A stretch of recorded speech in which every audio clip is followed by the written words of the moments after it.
Hello Gasheads and welcome to this latest episode of GasCast. I'm your host Neno and I'm joined for this one by Caz. Hello. And Weeksy. Good evening. Good evening. So this episode is sponsored by Oakfield Group, as always. They are recruitment specialists and you can find out more about everything they offer at the oakfieldgroup.co.uk. So thank you very much for their support, as always. One thing I want to say before we start is that previously we've neglected our Instagram a bit, but we are now making a bit more. When I say we, you are now making a bit more of an effort with it.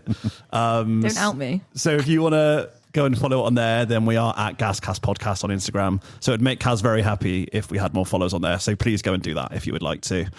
And Weeksy, you would like to give a shout out to a Gashead. Yeah, so a couple of weeks ago, I had a visitor at our coffee van in Stoke Gifford, a Gashead called Toby Churchill. He just said he loved the pod, but he is from Alice Springs in Australia, which I thought was amazing. And he had good things to say. So shout out, Toby. Thanks for coming and buy a coffee for you and your family. Goes towards my season ticket. But yeah, no, nice to meet you. Thanks for coming over and yeah, appreciate the support. Legend. Love that. So on this one then, we are going to have a little bit of a chat about obviously the opening day of the season at home to Harrogate. And then we're going to chat about some transfer business. So we've had 2 ins and 2 outs since we last recorded. So we'll go through all of that and then have a discussion about what we still need before the window shuts at the end of this month. And then we will finish with a little bit of a preview of the Fleetwood game away this coming Saturday. So let's start with Harrogate. A few stats from the game to kick us off. So possession was 59% for Rovers, 41% for Harrogate. Shots was 18 for Rovers, 6 for Harrogate. Shots on target was 2 apiece. Big chances was 5 for Rovers and 3 for Harrogate. The XG was 2.31 for Rovers and 1.18 for Harrogate. Obviously, the most important stat of all, unfortunately, is the scoreline, which ended 1-0 to the away team. Caz. A day that, for obvious reasons, we'd all been looking forward to a lot all summer, obviously, especially given DC's return, homecoming back at the Mem, loads of excitement. We signed a new striker on the evening before the game, loads of excitement around that. We got him out on the pitch before the game, gave him a welcome. He got sprayed by a sprinkler, which wasn't ideal, but buzzing. But of course, it's Bristol Rovers on the opening day, and it all ended in tears. Yeah, is anyone surprised though? Let's be honest. The only slight hope I had was DC's back. He knows what he's doing, but no, Rovers will never change. So it's a shame. It was so underwhelming considering the occasion. Massive crowd as well. There's absolutely no excuse for it, to be honest. Yeah. Sun was out. Over out. 9K there. Good vibes. Darryl Clark's Barmy Army, like belting out as he walks across the pitch. I was well up for it and I was so excited. As soon as we kicked the ball, I thought we were looking decent. We were on top. Had like 7 corners within 25 minutes. I thought it's going to be a batter in here. This is going to be a great start to the season. Let's go. That's more corners than we'd had in about 6 months under Matt Taylor. Literally. And then, yeah, in typical Bristol Rovers fashion, fell off a cliff. Darryl had a head lost and he made like 4 subs at once. You could tell he was fuming. So, yeah, it's a shame, really. It just felt like the same old story from last season. It just felt like what was meant to be a clean slate suddenly felt just like we had continued on and actually there was no break and we just reverted back to feeling that same old disappointment that we had last season, and I was fuming. Yeah, I was going to say, I'm sure you won't mind me saying that. I mean, it was, so we were in a big group on the Thatcher's end. So obviously it's me, you, my old man. We were there with Darryl, who's our mate, who hadn't been to the Mem for about 6 or 7 years. He was there mainly for DC's return. He brought his daughter Lainey. It was her first Rovers game. There was 4 or 5 others with us. So there was a really good group of us. But you were at full time. You were pissed off. I was fuming, and I'm not normally like that. And I think it was like, it was the whole build up to it and the occasion. And I felt like the squad let Darryl down as well on his first game back. And I can sense it from like the quadruple substitutions, how fuming he was. And it was just disappointing. I felt like the bad attitudes from last season seeped through. After such a bright spark as well, a bright start, I didn't feel like it was Like I just feel like the squad didn't carry on that momentum that they had, and then just sort of gave up after a few missed chances, and that was the problem for me. So I think it was a little bit of like still feeling like we had that disappointment from last season, but also anger at them letting DC down so badly on his massive return to the gas, which was meant to be a great occasion. It was the anti-climax of it all, wasn't it? I think, and also Harrogate was shit. Let's be honest. They were fucking They were dreadful. shit. So it was a whole concoction, and I felt like for someone who's normally like, oh, it's only the first game, it'll be all right. I was actually fucking raging. Caz has gone early. I'm still not over it now. Normally it takes me a few days and I'm all right, but now I'm fuming at them. So I want a big response on Saturday. And like I said on a pod, I don't know if it was the last one or the one before, that what I hadn't missed about the season is that feeling on the Sunday morning where you wake up and the first thing you think about is like, okay, what did I do yesterday? And then you're like, oh, for fuck's sake. That shitty team from up north, we brought 20 fans with them, did us 1-0 on DC's return. Wasted and that was another factor. The piddly fan base celebrating, couldn't even hear them from the Thatcher's end. That wound me up as well. Couldn't hear them from the south stand. Oh, God. Weeksy, what was your... Because one of the things that I think is always interesting on the first game of the season is looking at the starting 11 that the manager goes with. So went with a back three, which I think we probably all anticipated from how we were lining up in the pre-season games. So just to refresh the memory, so it was kind of a 3-5-2, 3-4-3. So had Southwood in goal, back three, Moore, Kilgore, Mola, Senior right wing back, Sparks left wing back, Conte and McEachran in the middle, and then a front three of LT sort of behind Promise and Sotirio, I think was the idea. Yeah. What did you think of the lineup? There's a few bits in there I wasn't keen on. I hate three at the back anyway. I'm a bit. You're not a fan, yeah. I just have nightmares of when I played. I'm again stuck at wing back. Just horrendous place to play football because you're neither here or there, are you? Yeah. I don't know. I think it'll probably look a whole lot different in a few weeks' time. 100%. But yeah, on paper it looks all right, and it kind of suited the players we had out there. To be fair to Darryl, I think Mola and Taylor Moore, for example, neither of them are a centre half, and neither of them are a fullback. They're that weird kind of hybridy type defender, which is kind of what you want on the outside of the back three. Exactly, right? So they want to be comfortable defending out wide. A back three suits them. To be fair. I thought the bright spark in the game was our wing backs, actually. I thought Senior looked pretty bright, and Sparks, for me, looks our best signing so far. I mean, he's got a quality left foot. He's not the quickest, but he still seems to get around players because he's clever. A few guys up by us were saying he's doesn't panic on the ball. He takes his time and drops a shoulder and that, and, getting crosses in. But I noticed he doesn't really, I think because he probably hasn't got the pace, he doesn't really try and beat anyone. He's very much just like, get out of his feet and just whip it. Yeah, he tries to get half a yard and whip it in, which is what you need, but then you need someone in the box to fucking that would help. That would help, to be honest with you. I don't know, it just looks a little bit disjointed for me. On paper, I thought, that looks okay. I was a little bit worried about the centre midfield area, if I'm honest, because Conte was the only one with legs. Let's be fair, Josh McEachran isn't going to get around the pitch as, maybe a one of two centre midfielders should. I think they just should be able to both get about. So I think it'll look different going forward. I know we're going to talk about what we need later on, but obviously centre midfield is definitely one of the areas we need to strengthen. Yeah. But on paper, that should beat Harrogate. Yes. And going from that first 20 minutes, like Caz said, I thought we were just going to smash them to pieces. I thought it was going to be an easy 3-4, even more than that.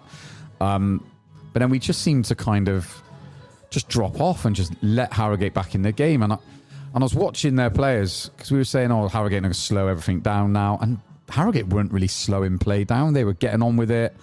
And we let them back into the game, and they grew in confidence and were more and more comfortable. Yeah. I thought Promise struggled. We seemed to hit it a little bit too direct into him, which I know we discussed off pod there that's not the type of player Promise is, so it's a little bit unfair on him. I think he looked like he struggled massively, and it wasn't all his fault. And that front three, I couldn't quite work out what was happening. I think we tried to make it like a fluid front three where LT and Sotirio could kind of float around and cause problems, and it just didn't work. On paper, I thought it looked okay, but I think with that formation, with 3 at the back and wing backs, it can look easily disjointed if it doesn't work straight away. And it doesn't look like the type of 11. I don't think we're going to keep the ball very much. And if you go back to DC's previous times, that wasn't what he was about. It wasn't about keeping the ball. It was about getting the ball forward. And I thought we were quite direct against Harrogate a lot of the time. Yeah, do you know what? I don't mind it. No, I don't mind it. I'm not one of those, like, we got to play it around at the back. If it can go forward, it can go forward. There's not an issue. But we're in League 2 as well, by the way. So Yeah. Slow defenders, get it over their head. You and just run. turn them around, innit? Yeah. Yeah. So I just think that's not what the team's going to look like in 4 weeks' time, put it that way. I just think my issue with the lineup was, I think especially because obviously you've got 3 defenders there. The 2 wing backs are obviously defenders that you're wanting to attack and give you something. But I think then when you're playing Conte and McEachran as the midfield 2, you're not expecting much from either of them going forwards either. Like, they're both quite... You've technically only got safe. 3 attacking players That's what on the I'm pitch. saying. Yeah. You've basically only got LT, Promise and Soteriou who are actually attacking players. And I just feel like home to Harrogate, a side that you're hoping and expecting to kind of dominate, create chances against. I don't know. Yeah, like you said, I think the lineup is going to change a lot. But on paper, if I'm being critical, you've got 7 defensive players on the pitch there, I would say, at home to a team that are probably going to go down, realistically. Yeah. But the other thing about the lineup, Clinton Mola, I was not expecting That was that. random, wasn't it? Yeah. I mean, that was a bit of a shock. Hadn't played a whole minute in pre-season. Don't think anyone had him in their fan hub lineup that day. I certainly didn't. He completely ruined my fan hub prediction. Yeah, that was random. And he had an okay game. Obviously missed an absolute sitter. I mean, he missed but a then sitter it's and played them onside for the goal. So yeah, it was a exactly. pretty poor game. Yeah, but then, what was he even doing in that position But anyway? it's like, surely that's a massive gamble. Like, he's got to be rusty. Even if he's trained all summer, Yeah. he's not played a minute of football in a game, even if it's not competitive as such during pre-season. That guy's not played in an actual game since whenever he last played last season. It's probably 3 or 4 months ago. Yeah, it is strange. I can't even give you an answer on that. I don't know what the thought process is with that. I would have played Belongo that day against Harrogate, where he was on loan last You season. knew them, yeah. He would knew have been the up team. for it. He had good memories from last year, scoring the goal. I don't know. Although Belongo came on and twatted out a play. Yeah, he did. Like 3 times in a he row did, with his first to be 3 fair. touches. Love Brian. No win situation we got going on here, lads, to be honest. But I said to you as well, and sorry if you are going to get onto this, but it felt like a game that had the JCH transfer gone through, that he was a player that we probably needed, because there were a lack of players just going for it, and like there was a time where LT sort of ran into the box. It was shoot, he didn't. Whereas you needed a player on that pitch that was just going to hit it and get it on target. But yeah, several failed chances, and hopefully our new man will be the one that tucks them away. But yeah, It's it was a good shame. point you said about LT there, because we were frustrated with that, because it seems like we haven't got a player that will take the game by the scruff of the neck. And I go, like, I'm going to make something happen, even if he gets it wrong. At least they'll have a go. I think that's probably why I loved Kofi so much. He was very much that sort of player, wouldn't he? He'd kind of make something happen. But yeah, it just seems like it's just a lack of confidence, isn't there? It's a it's a big hangover from last season. And all summer, Darryl did allude to it. He kept saying the bumps in the road type comments. He knew that there's still issues that need ironing out. He's only been in, 5-6 weeks. So Yeah, we've still got issues. But the first half of the game, I'd say at least for the first probably 30 minutes or so, was just like total Rovers domination, basically. Yeah. I remember there was one point where Harrogate got into our half, and I think I turned to you and I was like, "Oh, bless them! they've had a bit of an attack." It's so arrogant. Oh, yeah, it's so arrogant, honestly. Fucking did us 1-0. But I was like, "Oh, it's nice to see them get in our half and give them a little go." Because we were literally just penning them back. I think, like you said, loads of corners, a few goalmouth scrambles. And I think we then kind of tailed off really after that half an hour or so. And it kind of felt like probably if we score in that period, it's a completely different game. Like, we needed to take the lead at that time. Yeah, we're winning that if we go 1-0 up. There's no way they're getting back into that. But yeah, I don't know what it was. Is it a fitness thing that, did we go 110% for the first 25 minutes and then go fucking knackered here? Like, slow it down? I don't know, because it did feel odd. We were so on top, and like we said earlier, it felt like it was going to be a battering. But again, it's like so many opportunities to have a go and they don't. and like Mola like skying it over the bar from like a yard out. Is that something that then gets into their heads and then they start getting stressed and then they don't play to the best of their ability? I don't know what it was, but it's incredibly frustrating because if we had won that game, we go into Fleetwood full of confidence and it sets us up for that season. And I know that's probably, it's not always the case. We know with Daryl, like, you know, starting the first few games in actually any promotion season that we've had, under Daryl, Paul Trollope and Joey, we haven't had a good start at all. So I'm trying not to think too much into it, but I can't help but think like that was on a plate for us. Yeah. I mean, if you look back at the last 4 promotions we've got, our record in the first 10 games of those 4 seasons is not good. Abysmal. And that's not me sitting here saying we're going to go up, by the way, but just saying, losing on the opening day does not determine anything almost to do with the season. But, I mean, we won the first game of last season. Yeah. So, we're in League 2. Rovers way. Yeah, like we were saying, got 8 corners in the first half, few goalmouth scrambles. Taylor Moore had a header that hit the bar. Like Kaz said, the biggest chance probably fell to Mola. I think it was Promise that flicked it on. Yeah. Fell to Mola like 3 yards out. Just leant back on it, didn't he? Ball must have nearly hit you in the back of the They weren't south. far off. I was trying to edit. Yeah. That was Daryl said about it post-match, didn't he? He said if we had someone in the box, like a fox in the box type thing, which I think this new kiddie might be, it's just felt like the amount of times it was bouncing around that 6-yard box, and like someone just threw themselves at it. What I will say is people were throwing themselves at it. They were trying, and it wasn't through lack of effort. It just wasn't dropping for us. And like you said, it just feels like we need a lucky one to go in and we get ahead in a game. And like you say, we would go 1-0 up on Saturday. I think we do go on to score 2 or 3. I think everyone would have relaxed. Just think there's a bit, like we said, mentality hangover. Gets 20, 30 minutes in, we haven't scored, and the crowd went flat as well because we all knew it. We've been there, seen it, done it about 10 million times at this club.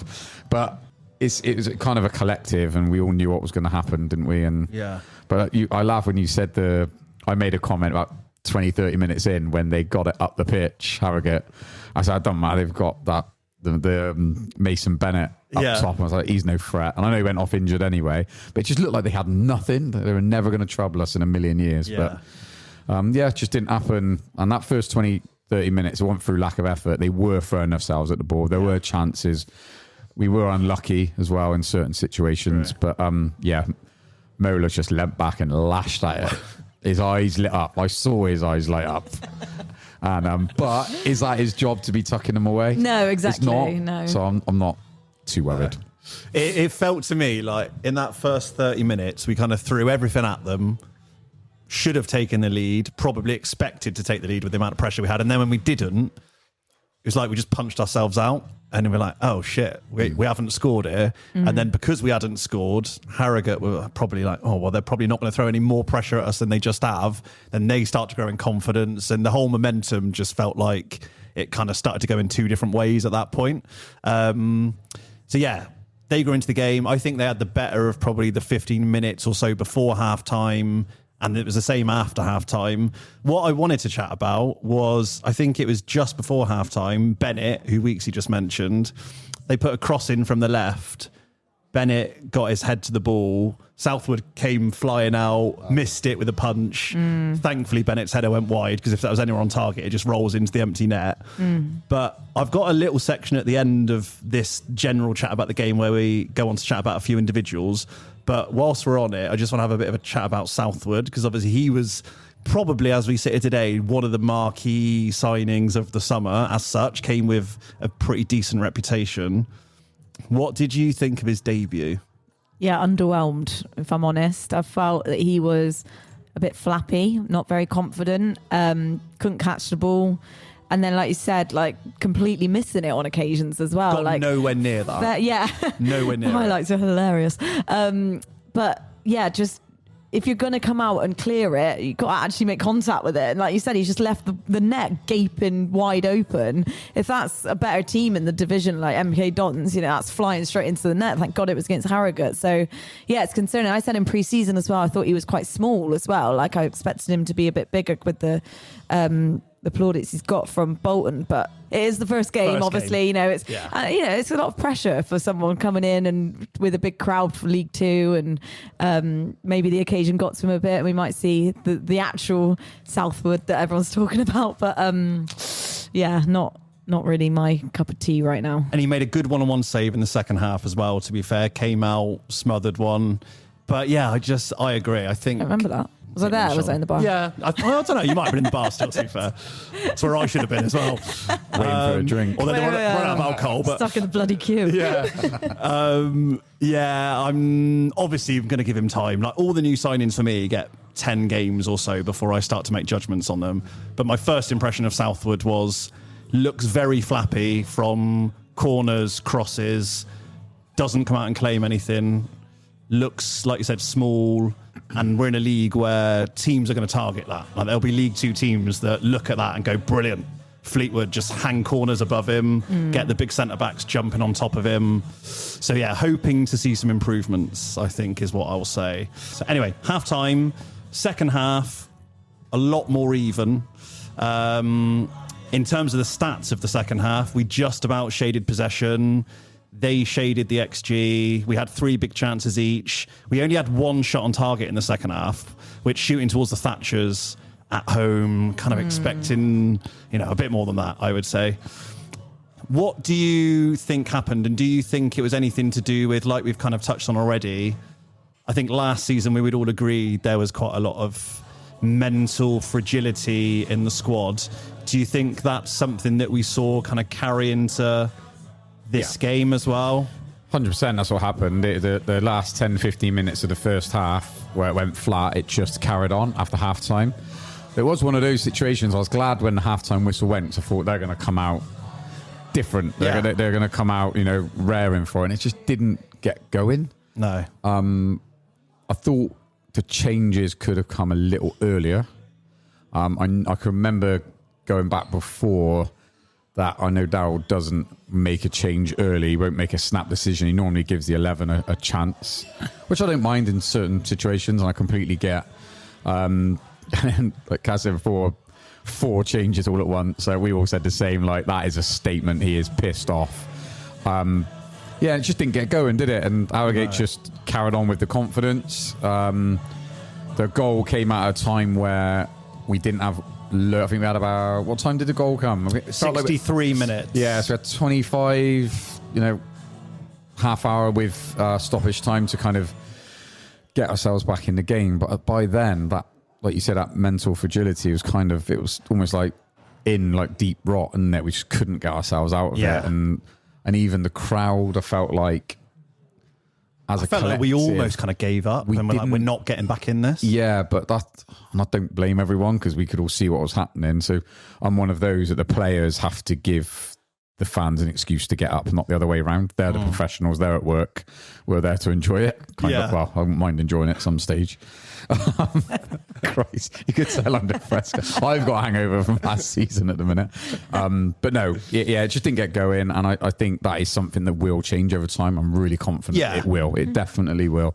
I'm expecting a couple more signings, which would freshen it all up again. So not massively reading too much into it, if I'm honest. It was the hangover from last season, and they just didn't get going.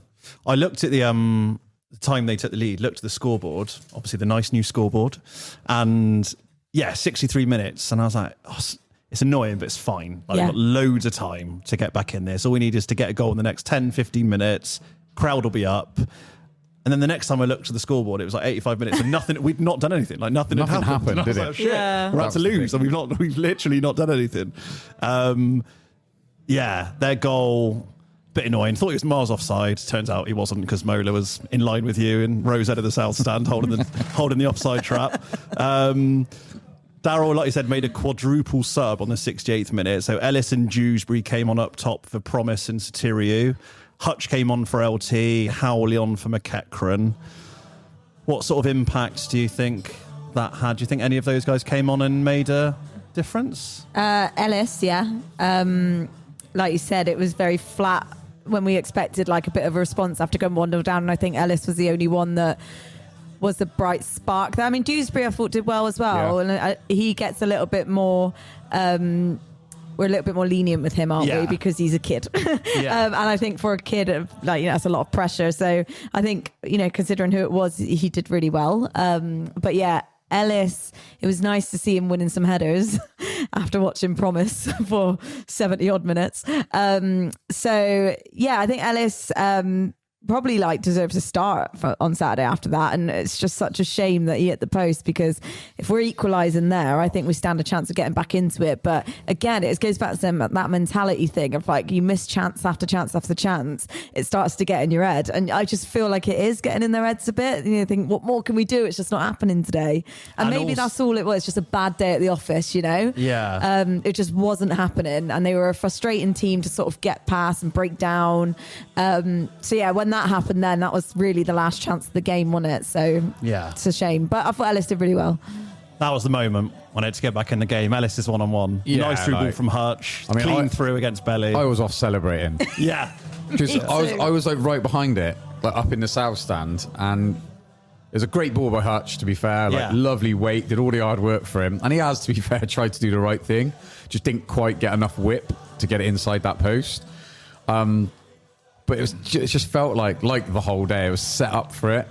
Ellis's return, a few grumbles that he doesn't score enough goals.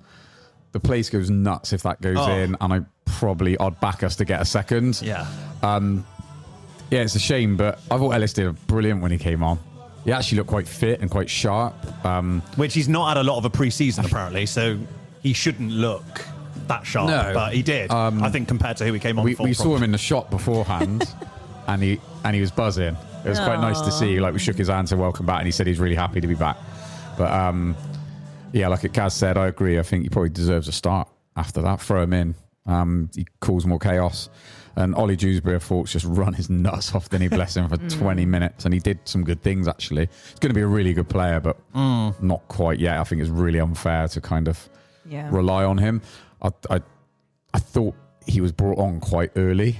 I was surprised to see him come on, but I was surprised to see him come on at all, to be honest. Yeah, I didn't think he would be used, but Darryl must trust him, and it's quite a bit of a show of faith in it. Come get us back in the game younger, and he could have made himself a bit of a star, couldn't he?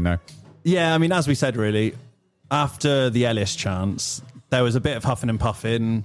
We never really created anything or looked like we were going to get back in the game after that, I didn't think. I mean, to be honest, we could have lost that 2 or 3-0, in fairness. Harrogate had a couple of really decent chances in front of you, Weeksy. There was I think it was McCluskey, was it? Is that his name? The chap who came on. Who didn't get enough stick, I thought. Who was a shit out. Him and Kilgore were going at each other massively. Yeah. But yeah, he got played in down the left and hit one over the bar. He had a free header that he put just wide, thankfully. They had the 1-on-1, which Southwood saved. A bit of a tight angle, but yeah, they could have easily won that 2 or 3-0 in the end. And imagine how pissed off would have been sat here right now if we lost that. But like Caz said there about the Southwood when he came out and flapped for that chance, if that was MK Dons or Chesterfield with some half decent players, and they may have stuck a few past us. So we might be looking back on this in the future. It might be a bit of a blessing. Yeah. So yeah. 3 individuals I want to chat about, so we'll go through them in order. The first one. And again, to reiterate, it's the first game of the season. So these are early impressions of these players. Keep your head. A lot's going to change. Hopefully. Just calming everyone down before we go in. I'm in a good mood, is right. The first individual I want to chat about kind of come as a pair, really. Promise. / Ellis. He's just gone, oh, fucking hell. You're going to be calm. Yeah, sorry, go on. Promise obviously started the game up top with Soteriou. So frustrating. I'm just finding him really frustrating. I don't know what else to say. I'm not going to go in, but I'm just finding him incredibly frustrating. I don't know if it's just, I think it is just me, but I wasn't as pissed off as everyone else was with Promise. I don't know. I just kind of see him as more of a hold-in player, hold it up, calm it down, pass it on player. I know he didn't really jump for headers, but I feel like he's quite cautious of getting injured again. I feel like there's something, I feel like he's petrified of getting injured, so then he's not playing at 100%. So with that in mind, I'm not as angry with him. But not to say it wasn't disappointing. I don't think he was good by any stretch. And then when Ellis came on, obviously you could see a stark difference between the two. But it was just night and day. Yeah, it was. Ellis comes on and can move. Yeah. And like he's so much more of an outlet. And so I think I looked at the stats. So Ellis, when he was on the pitch, which I appreciate is obviously a lot shorter period of time, won 5 out of 6 aerial duels. Promise won 4 out of 16. Yeah, it feels like a lack of effort, doesn't it? That's the problem. The thing is, yeah, and I don't think it is. I don't think he is lazy or not trying, but he like to the eye, it looks like that. But because I don't know if he can jump, like he just doesn't look like he can get off the floor to jump for a header. And he's always doing this weird thing of like the ball goes up to him and he seems to be half falling over and he's got his leg up in the air. Yeah, he kind of brings the ball into him, doesn't he? Yeah, yeah, and I think the main issue for me is that I still look at him and feel like, we were saying this before we started recording, Weeksy, that he still looks to me like a winger who we're desperately trying to make into a centre forward. And I'm just, when is that going to happen? Yeah, I think a few of us said it. I was chatting to Matt at Bath City. We were saying exactly the same thing. He's not a striker. No. I don't think he is. He doesn't make the runs of a striker, like you said, where he's leaning back. It's almost like he's looking for the defender and he wants the defender tight to him. It's almost like he's kind of trying to be manufactured into a number 9. Where's the number 9? So he's going to play up front. I think he'd look so much better off the left with Ellis up front, maybe. And I know we're laughing and joking. I was like, fucking promise. But Caz is dead right. He looks like he don't want to get injured, to me. And I don't blame him for that because he had a rough time of it last year. And obviously, he's got that record transfer fee hanging over his head. He's probably thinking, Christ, I'm not scoring any goals. Like, confidence is probably going to be affecting him. But also, it's the type of service he's getting. Is what I was saying. It's like, say he's up around his neck. You know, like he's not, just because, what is he, 6'2", 6'3", you know, built well, that doesn't mean he's a target man. I think that's the problem. You look at him and physically you think, okay, you should be like incredibly good in the air, strong, physical. And he obviously, like, he is strong, but he doesn't play. And like Ellis is shorter than him, a couple of inches shorter than him, but it's so much better in the air. Like, it's got spring, wins loads of headers, is loads quicker, more lively. How old is he? What, Promise? About 21? No, I think he's a bit older than that. Oh, is he? 23, maybe, okay. 24. Yeah, so still reasonably young. And yeah, I've not given up on him. Like, we invested a lot of money on him. I had high hopes for him this season. So after like one game, I was a bit fuming after the game. I thought he was very poor. And he'll probably be the first to admit it. He won't be happy with it. But we invested so much money in him. I think we've got to give this kid a chance. He missed 6 months or so of last season, and he might take a few games that go and get that confidence back you were talking about. Yeah. That his hamstrings aren't going to snap. That's it. I think let's give him a chance to sort of grow into the season a bit, and then obviously it's the first game. It's going to be in the back of his mind. Don't get injured. Don't get injured. You don't want to be out for the majority of the season. Like pre-season friendlies, you can get through it, can't you? Like, you don't have to put everything into a Bath City or a whoever are playing Chippenham, whatever it is. But I'm sure, like, he went off crying last time, didn't he? Off the pitch. I'm sure that is in the back of his mind. Like, right, it's the first game. It's a new season. Don't get injured. And I could be completely way off, and we might be like getting to the second half of this season and he's still the same. But I'm hoping that is all it is. Like, it's just a bit of a mentality thing. He's just got to grow in confidence and be like, right, no, I'm good. I've got this. My hamstrings are going to hold up. Like, let's go. And with your hammies as well. I don't know if you've ever pulled your ham. I've only ever pulled my hammy, and it's taken me ages to get over it and trust it again. And I mean, he had a pretty decent tear, I think. And that's in the back of his mind, I'm sure of it. It takes ages to get every one of them. So yeah, and you don't want to go off first game of the season. Like, first game of the season. If it's more the second half and he's like, right, I've only got a few games left, like, just go for it. And if I get injured, I get injured. But he's probably thinking, like, I want to play for this club. Yeah, I want to be around. It's big for him, isn't it? Like, coming from Fleetwood and 9,000 at home, big game. He'd love to have had a chance. And yeah. I just think now we've got Ellis and Fabrizio, and we got other bodies. We don't have to flog him, do we? Like we Yeah. have done with a lot of strikers in the past. We can kind of ease him back into it. Like I'm not going to give up on him this season. No way. No. And like I was chance. saying to you before we started recording, I would be really interested to see Promise and Ellis played up top as a two. I reckon it can cause And madness. let Ellis be the target man who wins the headers, does all that stuff. And maybe then it just takes a bit of pressure off Promise. Because I think when Promise is playing next to Sotiriou, who's obviously like this little slight bloke who's more of a number 10, really, he's not going to be the one holding it up. So then I think all the It's all pressure's then physical on work, isn't Promise. it? Is like, right, I'm the big guy. I've now got to hold it up. It's like Whereas if he's the one who's worried about being injured, and then he's got to soften up the centre halves for somebody Yeah. else. Yeah. You know, those centre backs are going to kick him from pillar to post, aren't they? That's going to happen. So, Yeah. it's a tough one for him, isn't it? Yeah. I agree. I think him and Ellis could work. Yeah, be interested. The next one I want to chat about is Joel Senior, who's someone who obviously struggled last season. I think everyone would agree, did not have a good season, was out of the team a lot. I thought he was really good on Saturday. I thought he was one of our better players. Yeah, so did I. I was quite impressed by some of his skills, actually. You know, the confidence that he had as well. Where does that come from? Yeah. Yeah, I think he's definitely got it in him. It's just decision making, which I think is with a lot of our players as well. I can't remember exactly who it was, and we said it on the terrace at the time. I know what you're about to say. Before we conceded. Yeah, that was Sotiriou. That was Sotiriou. Yeah. And I turned around and I was like, fucking decision making again. And it is just sometimes it is just the wrong ball. Because to explain, so Sotiriou got played out wide. Yeah. There was no one in the box to cross it to, crossed it in. I think they either then Picked cleared it it up. or the keeper picked it up and then they counter-attacked and scored, didn't Yeah. they, basically? Yeah. So again, I think with Senior, like he's definitely got it in him. It's just like he needs, again, better decision making. But I thought he looked really bright. Yeah. Him and Sparks, I thought were brilliant. And Sparks' corners as well. I know we're talking about Senior, but Sparks' corners much better than Hutchinson. Keep Hutchinson off them.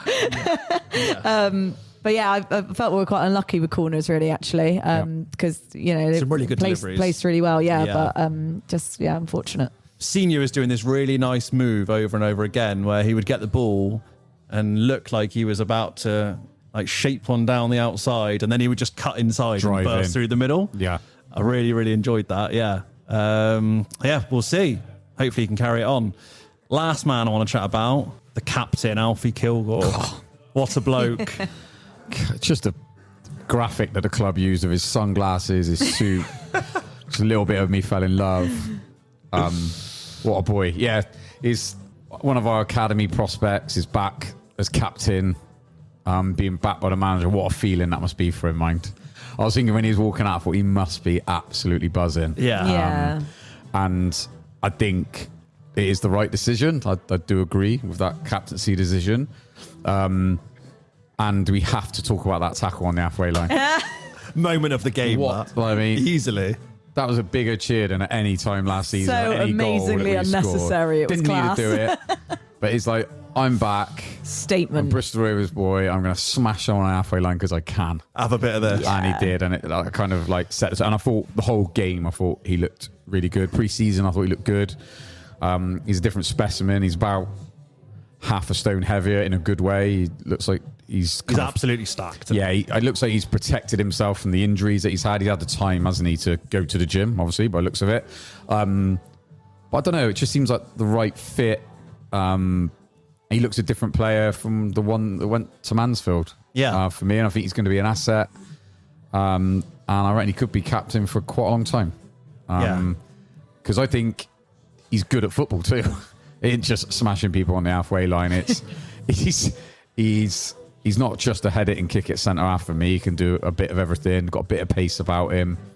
And I reckon he might get a few goals from corners as well, potentially. Yeah, he was throwing himself. He was actually. He's absolutely unlucky with a launching few. himself, yeah. Because I did notice we haven't got the biggest team. It's about Sparks' wand of a left foot. His delivery is absolutely superb. We haven't got, because Alfie isn't the biggest centre half in the world, is he? He's not a 6'5" giant, but just lost that one. Just lost that one. But I reckon he'll get on the end a couple this season. I'll predict. And Alfie gets 4 or 5 goals this year. He'll be our top scorer. Probably will, yeah. By 2. But yeah, it was really nice to see him back. I think most people were pleased, weren't they? And absolute no-brainer to get him back in, and look forward to seeing how he progresses. He can play in a 3 and a 2, which I think he's equally as comfortable in either. So, yeah, good decision, DC. Please, and I thought it was a really good second debut. He put it all out there, and he's doing his interview afterwards. He's got a cut eye. He looks like he's been to war, and that's what you want your captain centre-half to look like after, don't you? So, yeah, chuffed. I'm glad to see him back, personally. He was class, wasn't he? He was so good. And he just gives a shit. That's it. Yeah, he's massive, isn't it? Yeah. And like you said, with the captaincy, you want someone who's extremely passionate about playing for this club and winning games, but also can actually play football too. Yeah. And he is like the whole package there. To be honest, I wasn't sure where he was going to be placed this season when we signed him. Obviously, we had Connor Taylor at that point as well. Who? So harsh. Shoving ahead of the script. So at that point, I wasn't sure if he was even going to be starting 11. So when it came out that he was going to be captain, I was like, okay, I could get on board with this. And didn't expect a performance like that on Saturday. Like, I expected him to do all right, but bloody hell, I thought he was absolutely amazing. And the FOTMob graphics hilarious. Everyone's orange is like green. Alfie Kilgore like miles ahead of everyone else on that pitch. And including Harrogate, I believe he was the best player on that pitch by miles. Really promising times ahead. I think, like you said, Weeksy, I think he looks like a completely different player from the one that left. Yeah. Like, he left as a kid, really, who had been kind of under the wing of Tony Craig while he was with us. Like, Tony Craig was kind of the man at the centre of the defence and, you know, tutoring Kilgore along. Kilgore then obviously went to Mansfield, won a promotion. I think he was captain there for a little while. It feels like he's come back and now he's the man and he's the dominant one. Bulked up. Yeah, bulked up. He's got his sunnies on. He's got a suit on. It looks Lovely fucking hair. great. Lovely hair. What a haircut. Come out of a headband. Yeah. I think I might do the same. And I would love to see it. Half of the Thatchers with a headband and long hair. We'll all have shoulder length hair and headbands within 6 months. Iconic. I'm turning up to every home game with that, some Ray-Bans on and a suit. Just gonna walk in. Sorry, got to put your Glass of vodka in one hand, a glass of whiskey in the other one. I'm actually doing the same. Yeah, a little mini one. I agree. He just looks like he's just moved on, like, as a career, in his career, as a bloke, as a player. He is a bloke now, He's a isn't bloke, he? isn't he? He's not a kid Left the anymore. boy. He's come back. He shaves and Return to everything. bloke. Yeah, love it. Go on, Alf. Right. We'll move on from Harrogate. We're going to talk about some transfer business. So we'll start with the outs, first of all. Weeksy, I'll come to you first. Yep. First departure, which was on Friday evening, day before the opening game of the season. Kofi Shaw to Brighton. Thoughts? Starboy. What a player. I've raved about him all last season as well. Probably one of the best young players I've seen come through into our first team. A serious talent. But Do you not remember Charlie Rees? God, don't. Mitch Harding. Sorry, boys. Like, you're better than me. I don't know about that. Yeah. Kofi, brilliant to see him come through. Well-deserved moved. I think probably a sensible one as well to Brighton that have got a history of developing young players. I'm not going to lie, there's a little bit me that was gutted. It was announced on their Twitter pages. It's through their academy page rather than their actual first team page. But They not know who he is. I know, exactly. But he's, do you know what I mean? Because we're losing him from our first team. It feels like he's going back into like their under 21 development squad. A bit gutting, but I'm sure he'll do well. I know there was people wanting a loan back, but I think they've bought him to develop him themselves. I mean, it would have been lovely for us. Yeah, it get would have been loads fairy of money tale. and still keep him for the It's season. like too good to be true, isn't it? Yeah. But yeah, I've really enjoyed, 19 appearances he had, and it was quite clear that he was miles above anyone else. I'm not sure if League Two would have suited him. I think he would have been kicked all over the shop. I think he'll go on to do really well, and I think he will be another one you will see playing Premier League football in a couple of years. Just needs to go there, develop. He'll probably get a loan to League One, possibly lower end Championship, maybe at a push. I'm really worried about where he may end up on loan. Don't say honest. it. I won't say it. He won't go there. Yeah, but yeah, good luck to him. And if the club's done well out of it as well, that's what we need to do in the future. We've said it for years, is produce our own and sell them for a decent bit of money that we can reinvest, which we just haven't been doing. We keep losing our young kids for like nothing. I remember Scott Sinclair being the first one like 20 odd years ago. So that we're getting him into our first team and making money for them, I think is a good step for the club. And fair play to Byron Anthony as well. He got loads of plaudits, which was great. He obviously doing a good job with the academy. So long may it continue, and we keep, we've got Ollie Dewsbury is next on the line. A couple of other young kiddies have gone to Yate and see if they'll come back. So, yeah, looking positive, actually. We've actually some players coming through for once. Yeah. I find it difficult to know how to feel with a transfer like this because, obviously, ideally, he looks like he's going to be a hell of a player. I thought he was a bright spark in an absolute team of shite last season, which for a young kid takes a lot to stand out in a side like that. I think he would have been really good for us this season because I feel like he's that kind of energetic box-to-box midfielder that we probably don't have at the minute, to be honest, and he's got a bit of creativity and what have you. So, and we've only seen him, I think he's only played about 16, 17 games for us, so it's not like we've seen a lot of him and he's already gone.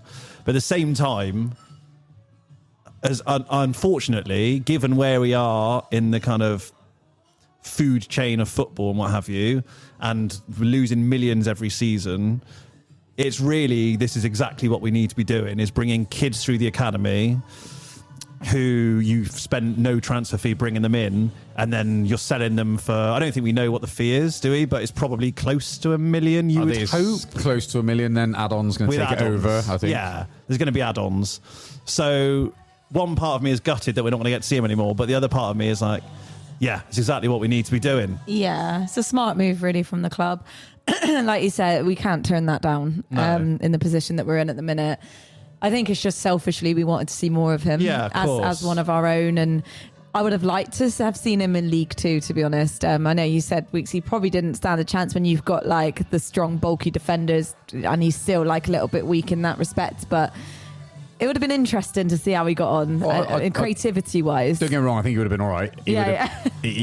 He stood up to a few... Flew into a few challenges last season. Remember that one against Bolton? Yeah.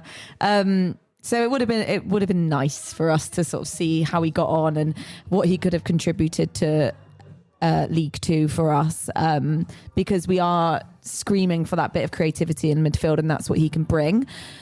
But yeah, from a business point of view, it had to happen. So I don't think we can complain too much if the club's sort of making money, which is the whole point of the model, right? So. Yeah, they're going to hope that Jed Ward is the next one, Ollie Dewsbury is the one after that. Like, it's what we have to do, really. So, but yeah, good luck to him.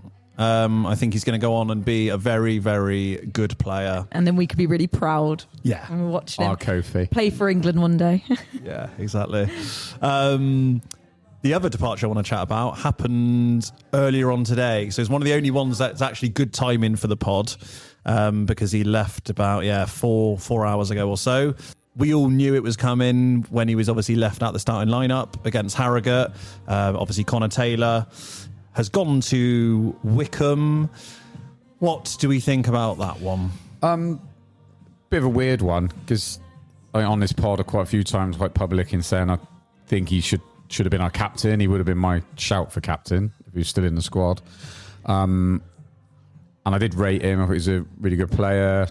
Obviously, really nice lad as well. Well thought of throughout the club. Was passionate about the place. Was good with the fans. Came in, promoted. Seemed like he cared back. as well. He did. And we just read his statement, which was quite nice as well. However, he was part of a god-awful defence. And I think if we've made what's being reported as a decent turn of profit again, I don't know how many goals we conceded last year. It was like high 70s, wasn't it? Oh, Something like that. Maybe even early 80s. Might have been worse. If we're managing to kind of maybe double our money on a defender that was a part of that, then, he's been a good servant, and I think we've done well out of it. I think it's a good deal for the club. He's been part of a promotion side. And overall, over his 2 transfers, I think he's been a really good player for us and a really good signing, and we've made a profit on him. So again, it's a really good deal, and with Alfie coming back in, I'm sure we'll go on to other signings that we need and probably are going to get, is it was time for Connor. It's probably right for him and right for us if we were going to get a profit from him. And now he's just had a little baby and that, and he's planning the rest of his life. So wish him all the best. It's a bit of a gut wrench. It's Wickham. I know. You know, it's a bit, but they're in a different place to us now, and we have to accept that. And it's another club that's leaving us behind, if we're honest, which is really frustrating.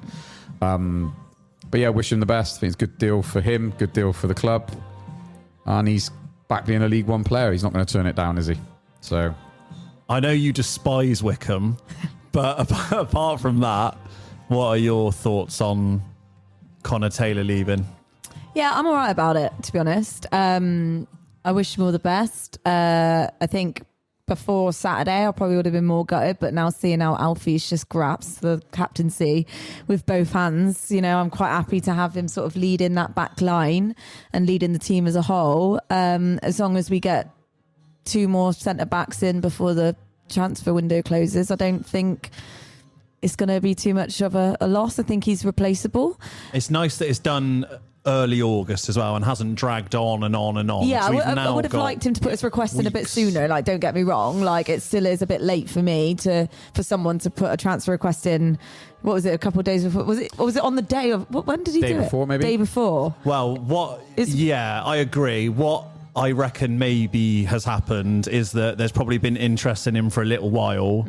Maybe we've had a few offers which we've knocked back, and it's got to a stage where he's kind of then forcing our hand by going, here you go, I want to leave, sell me, sort of thing. Which would be his agent probably would have said to him, like, yeah, if you want to make this happen now. Yeah.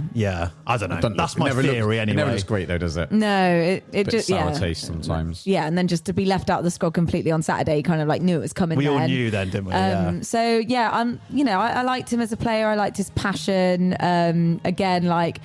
It was him against Bolton, wasn't it? That one game that we remember last season, the last minute winner, and he was screaming in front of Thatcher. It's like, he is great, and I do wish him all the best. And I don't agree with like the abuse that I've read today after he's gone.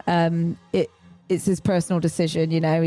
He had a lot of respect for this club and he's served us well. So I say we all move on from it now. As long as we get those signings done before the transfer window, we're going to be absolutely fine. As much as I hate to say it, it's a League One club. It'll be on more money. They've got more chance of being in the Championship in the next 2 or 3 years than we definitely have. It's the reality, isn't it? Yeah. None of us like it, really but it is what it is. Wish him luck. I think it's weird because I think when obviously he was with us on loan, was brilliant, went back to Stoke, and then when we bought him back for a pretty big fee for us, I think as good as he's been since he's come back, I think in my head at the time we signed him, I probably expected more from him in a way. Like I think I probably thought it was just kind of going to be a rise, and maybe now he'd be in the Championship at this point, rather than going kind of back into the division that he joined us in, if you see what I mean, back to League One. But he's been in some pretty shit Rovers sides as well since he's come back, so it's hard to stand out in a... It's been turbulent times since he came in, wasn't it? We had a look, didn't we, previously, like when he came in, and then Joey was gone after a couple of months after that, and then it's just all very unsettled and crap, wasn't it? Yeah, the manager that brought him back, like I say, got sacked. And then he had an injury. Later. Was it a little knee op that he had? So it seemed to take a while to get over that. So considering everything that's happened, it's a cracking deal. The more you look into it, and just touching what Caz said, they don't deserve any stick from anyone. I agree. I don't think. I agree. So. And I think, for me, definitely our best centre-back. Well, until 4 hours ago, definitely our best centre-back. There's a reason there's 2 or 3 League One clubs sniffing around Connor Taylor. Yeah. They're not sniffing around Taylor Moore, Clinton Moe. No disrespect to those guys, but, says it all, really. But, yes, we will see how he does. Kind of hope he does shit because it's Wickham, but from a personal point of view, for him, Agent Taylor, good luck to him. So a couple of ins. We won't chat about Ellis really because we've already spoken about him. The wild card then, Fabrizio, Cavegn. That's what we think is what we're going with. Yeah. Fabrizio Cavegn. I'm quite excited about this guy. Not one I expected us to sign at the start of the summer, but here he is. Yeah, there's always something a bit excited about a foreign player as well, isn't there? He's exotic, isn't he? Yeah, let alone a foreign striker. So yeah, it's really quite exciting. I really loved his passion that on Saturday when he came on the pitch as well. He was giving it to the Thatcher Zone, which is great. Yeah, brilliant. And that's the sort of character we need, don't we? Just someone with a bit of passion that's going to sort of drag the others along with him and build up that like team momentum and team spirit. But yeah, I think his record looks pretty good. I don't know the stats off the top of my head, but he scored quite a few goals in little amount of games at quite a good level. 43 in about 100 and it's like almost, hundreds. He's almost got a goal or an assist in pretty much 1 in 2 games, essentially. I mean, we don't ever sign strikers with records like that, so we have every right to be excited, right? I think there's quite a few penalties in there, which, they are what they are, I suppose. But yeah, he's got a great record. And to be honest, he's probably the sort of striker, like if we'd gone to sign a striker in League One or League Two, or probably even the National League, that has the kind of stats that he's got over the last couple of years and is of the age he is, which is, I think, 22. So got loads of potential to grow. Probably, and we don't know what the fee is for this guy, but you can probably double it for a striker that's in England, because that's just how it works. So, yeah. Yeah, I'm looking forward to seeing him. And after... We did create chances on Saturday. We just needed someone to stick it away. And he might be that player. I assume he's got a bit of pace to him. Yes. Looking at you like, please give me the answers. That's what we need. So like if we have players like Ellis that are winning balls, flicking headers on, and he's there to run onto the end of it. Yeah, I mean, it could be the missing piece of the puzzle. Who knows? But yeah, really looking forward. And I don't normally get this excited about signings. Strikers obviously always exciting anyway. But yeah, I'm really hoping that we get to see him play on Saturday. As much as, well, funny you just said that.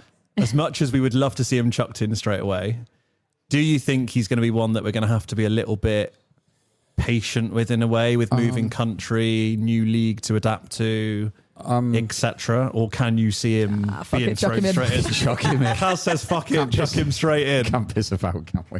No, in all seriousness, chuck him in. Yeah. In all seriousness, fuck it, chuck him straight in.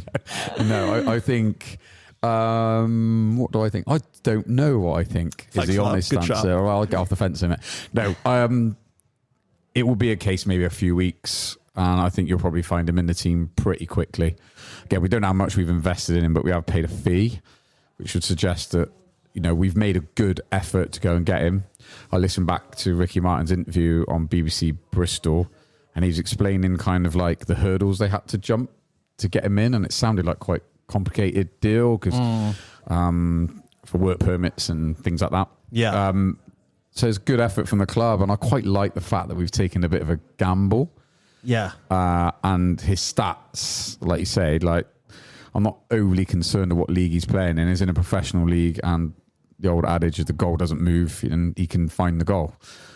We just got to give him some fucking service, haven't we? That's the problem, I think. And it was nice to hear, wasn't it, with Ricky Martin and Darryl said about how they wanted a striker with a different profile that could do something different. Yeah. And that's what we're crying out for, is like someone that can change it up, like Promise can, hopefully use his physicality when he's feeling confident again, hopefully. Ellis can, he's got his experience and his willingness to, do all the dog work, which he's always been willing to do. And then you've got this guy that might be that fox in the box, get in behind. We haven't had that. It feels like we haven't had that for so long. Yeah, a bit of somebody pace. Can stretch a defence. Yeah. So I really like the fact that the club have gone through this much effort, and they must really rate him. And like you made a good point there that he's got loads of potential, good numbers, good age, looks buzzing to be here, which is nice to see. It was always nice to see. I mean, shouldn't account to anything to the fact that he can fist pump. When he comes out getting soaked with a sprinkler, what a welcome. But I think everyone's quite excited by it, and there's a few comments around us like he's either going to score 1 all season or he's going to score 28. Yeah. I don't think there's going to be any in between. So let's hope it's a good investment by the club, and again, could potentially be a sell-on if he does really well. So. Already thinking about selling him. Hasn't even played a game yet. Yeah, I know. Yeah, but that's where we're at. It's the harsh reality of being a Rovers fan, isn't it? That. No, but again, are we chucking him in? I reckon he might start against Cambridge in the Carabao Cup. Okay. Yeah, I agree. And then we'll see. We'll understand what he is more then. We can't pretend from a few YouTube clips that this kid is mustard, can we? Not just yet, but we can. Come on. Reserve judgment, but I am excited about it. I agree. I really like that we've, like you said, thought outside the box a little bit, because I think you compare it to a signing like Ellis, who's very much not thinking outside. Doesn't mean he's a bad signing, by the way, but is very much like, here's a very obvious striker we can bring in who's played for us before. Obviously, You know what he's going to give. Yeah, you know what you're going to get from him. And I think in a way as well, it makes the signing of Ellis, because I think there was a little bit of a mixed reaction to Ellis, really, in terms of like, why are we bringing him back? He's not got a great goal scoring record. We need to look forwards, yada, yada. But I think as soon as we bring in this wild card guy from Switzerland, who we're not really sure what we're going to get from him. Yeah.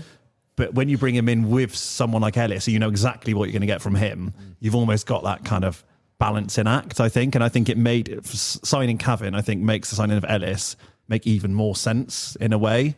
Really intrigued.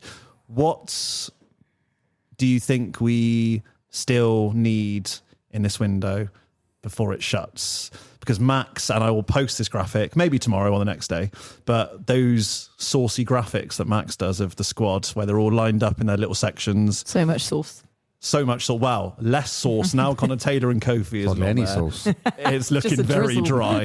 Yeah, the sauce bottle is running very dry, and we look a bit thin to me now. I think we need some players. Yes, we do. Centre backs. Yes. Two. I would say two. Minimum. I wanted one before Connor Taylor went, Yeah, we need two. Midfield? Yeah, we need more creative midfielders, I think. It all depends on how Fabrizio gets on, I think. I mean, it'd be nice to have another forward. It always is. I don't think we'll sign another striker. No. Is what I would say. Because obviously we've got Promise, Ellis, Satiriu, Cavegn. So I suppose that's, if you're going to play two up top, maybe sometimes that's your four. You've got Dewsbury there as like, can come on. So we might sign like a winger or an attacking midfielder, but I think from strikers, I think attacking midfielder. But I think sole focus will now be on the centre back situation with Connor Taylor going today. I agree with you. We need two centre halves. Desperate. We need a left-sided centre half. I think we're pretty desperate in that. Now we're looking very thin. I think with Alfie Kilgore, he's probably our only out-and-out centre half, really. Like I said, with Taylor Mola, not really centre backs. I think we need a number 8. We need a box to box. We've either got the holders with Camille and McEachran, and then we've got Hutch that still waiting for him to catch light, really. But there's definitely a player there. He's more a number 10-y type, though, isn't he? He wants to be. We need that guy that can do both. Just feel like we need the legs in there, like the power. And Howley might be that, I suppose. We haven't seen enough of him. I don't think we've seen enough of some of these new signings yet to say what we need. But they are our only 4 midfield options, centre midfielders. The only thing I'd say of Howley, like I watched him against Bath and when he came on, and doesn't look like he's a willing runner forwards to me. He looks like he's another Conte type. Okay. Kind of get the breakdowns and then shift the ball on. I don't think he's going to take the game by a scruff of the neck. It's like a Kofi Shaw type player we need, and that's not easy to find. And we need a winger. Still think we need another winger, but because we're not always going to play a back 3, right? So when we play a back 4, because Darryl was switching between a 4 and a 3 a lot in pre-season, so he's obviously going to do that in the season, I would imagine. Yeah. If we switch to a 4, we haven't. You got Shaq, who's injured. LT, he's very hit and miss, isn't he? I feel like we need a winger. Yeah, we get a wing. I would concentrate the efforts on a winger and 2 centre halves. Any good team is built on a solid defence. End of, and that's what we need to sort out now. I tell you what, I think we desperately need, and it's not going to be easy to go out and find someone like this. But what I think we really need is someone like Lindsay in midfield, who can drive with the ball, like gets the ball, doesn't just give it simple to the next man or pass it on, actually can take a couple of players out of the game just by running past people. And though, they don't grow on trees, and especially not in League 2, I imagine. So I don't know how realistic that is, but it just felt like on Saturday when we were chasing the game and needing a goal, just felt like there was nothing in the middle to kind of do something a little bit off the cuff and a little bit different. It was all very... I think that's where we got to be safe. looking at Hutch to do it. Yeah. You know, he did it for Walsall in League Two, so I'm hoping he will come through. Yeah. But I said, I know what you're saying. He is more of a 10, but you know, he's got the attributes to get himself about and drive us forward like that. And I'm just hoping a few games under his belt, he might, because he was a bit stop-start for him again last season, wasn't it? So hopefully a few games under belt, he can bring that to us. Because, I mean, if we signed him now and we saw what he did for Walsall in League Two before, we'd be really excited. Bit buzzing, yeah. So I think that's another one we need to give time with him, promise. I know people will be like, well, they let us down last year and they've given him a year and they didn't do it there. Hang on a minute, we're doing it in League Two.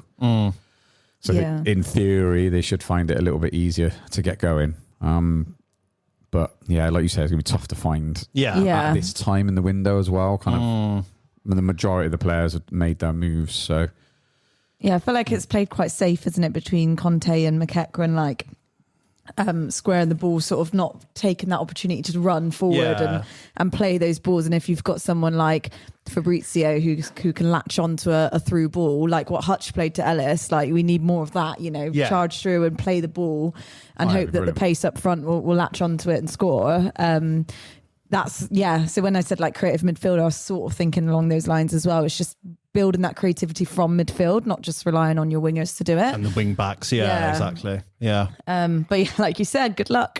Yeah. Maybe there's some Chris Lines clone in the Swiss second division we can go and bring in. Let's finish by chatting about Fleetwood away then, which is obviously our next game on Saturday. Weeksy, what's your thoughts on that? Actually, if this research is correct, so our last 5 games, league games at Fleetwood, we're unbeaten, 4 0-0 draws and a 2-1 win in 2023. Oh, blimey. Okay. Needs to be a reaction, doesn't there? I'm glad it's that away game out the way, isn't it? Because it's miles, isn't it? Absolute mileage. It's almost good because sometimes when you start the season, I'm pretty sure we normally have a Carabao Cup game like first Tuesday after. So I think Darryl might be quite pleased that he's had those 5 days. So like we said at full time with Darryl, I've gone mad in the change rooms. I think he would have left it to kind of like sit with them all weekend, and I think he would have dealt with it this week. It was quite nice. It was after match interview. It was like, I was angry when you left. Now I heard his interview and everything was all right again. Yeah. That's just such Which a is DC always the thing, DC way. Oh, God. Yeah. See, I was at a wedding, so I couldn't listen to his interview. So So I you was just absolutely remained raging. fuming. Sundale's The right. one miserable pissed off person at the wedding. Yeah. But yeah, it was, I think we need to bounce back. It's probably, we can't have 2 defeats in a row. So get a point, get out of there, and reset. Yeah, we can. We can. You can. We're laughing a lot today, aren't we? It's just a bit delirious, really. But I think, we'll try and get out of there with a point. I'll take a point all day long and then just kind of reset with Carabao Cup stuff and see if we can get the season up and running. Well, judging by the last 5 meetings there, it's going to be 0-0. It's going to be 0-0. I imagine. So Take it. snap your hand off. Given, I know it's a new season, fresh start, etc., but given how horrific our away record was last season, so it was played 23, won 3, drew 3, lost 17, scored 13 goals away and conceded 43. Not the best. Bearing that in mind, it would be obvious statement of the year award. Be really nice to go there and get a win and kind of get that monkey off our back, because I feel like if we kind of go through the first, say, 5-10 games this season, haven't picked up a win on the road yet, the fans are just going to be like, oh, this is just miserable still. Like, we're still going away from home, travelling all these miles to Fleetwood and Chesterfield and wherever else we're going to go, not winning. I just feel like it's really important that early on we get an away win. Yeah, I think so. I think you're right. To change the mood. We will spiral if we don't. Yeah. So it's a big ask, though. It's, I don't think they won their first game, I believe, Yeah, they Fleetwood did. on Saturday. And I don't think that Darryl's got his squad yet. I think he's still sort of experimenting with who his starting 11's going to be. So it's a massive ask to go to our first away game and get a win. So I think realistically, the best we could hope for is a draw, to be honest. But you never know. Like if Ellis starts, it could be a completely different game to what we saw on Saturday. I don't think we were that bad on Saturday. I just think that we just dropped off at the wrong time. But I think we looked, and there is potential in this squad. But whatever Daryl does on Saturday, I think he's probably going to switch it up a little bit. But yeah, you are right. I don't know what the outcome's going to be, but whatever it is, we cannot lose. We can't afford to lose because, like you said, spiral. I agree. Fans will start getting agitated because it's not just 2 games in. We're still dealing with that hangover from an extremely shit season last season, and it does feel like it's just continued. I think because we haven't had too much of a turnover in terms of squad. There's still a lot of the same players, so it feels all the same. And there were signs on Saturday that our mentality has not changed. So it's just got to be anything but not lose, hasn't it? I think. Yeah. What would you do with the lineup? Would you make any changes from Harrogate? Yes. Would you fuck it, chuck Cavegn in, or no? Ellis start for LT, and then I'll promise Ellis and Sotirio front 3. Oh, okay. And then so Sotirio kind of just behind. Yeah, those 2. Promise That's what and I do. Ellis. No, like where the others tried to float, I'll just have Sotirio floating in the 10. Felt like there was a gap between the front 3 and the midfield 2 last Saturday. So I'd have Sotirio in there and I'd get Ellis and Promise, both against their old club. Yes. So if they could score 2 each, that'd be great. Yeah. Yeah, and then we'll still get a point. But yeah, I think that'll probably be the only change I'd make at the minute. Yeah? Yeah. I'll keep everything else the same. Yeah, I would, yeah. It is really hard at this stage. Like, you're asking all these questions. Like, this is near impossible to predict what's going to happen on Saturday. The 90 what the minutes of result's form. going to be. Yeah. Well, and the thing is difficult. as well, even though the result didn't go how we wanted on Saturday, I think there's definitely something to be said for it's one game. Like, is DC really going to rip up the starting 11? Like, there might be the odd 1 or 2 tweaks, but we're trying to build a bit of like relationships, partnerships. Really, I mean, I've seen people online saying, get 4 out, 4 in for Saturday. It's just not. The thing is, what does that say to the 4 that you take out like straight away? Yeah, we've given you one chance, and now you're off. Yeah, you're going to lose them. Yeah. So be minor tweaks, I think, if anything. I agree with you, by the way. I'd start Ellis. Yeah. I think. I don't know if I would do it for LT. Probably would. I think I would start. I think what I would do is start Hutchinson for LT, and I would have Promise and Ellis up top, and have Sotirio on the bench. Yeah. Personally, finishing off. I know you said it's really difficult to know what's going to happen, what the lineup's going to be, what the score's going to be, but what is the score going to be on Saturday? Who knows? Let's go 1-1. I think we'll score. Who will score? Oh, good Lord. Ellis. Is that a cop-out answer? Should I go a bit outside the box? All right, let's go Hutch. Oh, like it. All right. Hutch 1-1. 1-1 Hutch, yeah. Weeksy. I'd like a point, but I think we're going to win. Do you? Yeah. 2-1. And I think Ellis will score and Hutch as well. Ooh. I'm also going to go for a win. I'm going to say 1-0. Go on, who scores? I reckon we'll keep a clean sheet. Who scores? I reckon it'll be Alfie Kilgore. Steaming in from a corner. From a corner. Sparks corner. Yeah. Boom. Yeah. Headband Big Alfie comes Kilgore off. header, yeah. Yeah, exactly. Limbs in the away end. That's it. Happy days. Right. Let's wrap it up there. So thank you to everyone for listening. We will be back in a fortnight's time. Fingers crossed for Saturday. Let's go on the road, get an early win, improve the mood. Everyone will be a lot happier. So fingers crossed and up the gas. Up the gas. Up the gas.